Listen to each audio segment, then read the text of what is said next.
নমস্কার সবাইকে, এসবি বিশ্বাস চ্যানেল থেকে স্বাগত জানাই। আজকে তোমাদেরকে দেখাবো মাগুর মাছ রান্না। মাগুর মাছের জন্য নুন হলুদ মেখে নিয়েছি, দেখতে পেয়েছো। এখন মিক্সার বলে দিয়ে দিলাম পেঁয়াজ, আদা আর কাঁচা লঙ্কা দিয়ে করে ধনে গুঁড়ো দুটো গুঁড়ো দিয়ে একটু জল দিয়ে মিক্সিতে মশলাটা করে নিলাম। কড়াই গরম হয়ে গেছে, এখন দিয়ে দিলাম তেলের মধ্যে দিয়ে দিলাম নুন দিয়ে মাছটা ছেড়ে দিলাম। মাছটা ভাজা ভাজা করে এখন তুলে নিচ্ছি। মাছটা তুলে নেওয়া হয়ে গেল। ওই তেলের মধ্যে আরেকটু তেল দিয়ে দিলাম, তারপর একটু জিরা ফোড়ন দিয়ে দিলাম, দিয়ে এখন দিয়ে দেবো আলুটা দিয়ে ভালো করে একটু ভেজে নেব। নুন দিয়ে দিলাম, আলুটা ভাজার পরে মশলাগুলো দিয়ে নিলাম, একটু জল দিয়েছি, দিয়ে ভালো করে মশলাটা কষে নেব। একটু হলুদ দিয়ে দিলাম, মশলাটা কষে জল দিয়ে দিব।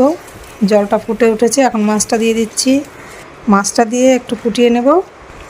এখন দিয়ে দিলাম গরম মশলা দিয়ে মাছটা নামিয়ে নিলাম।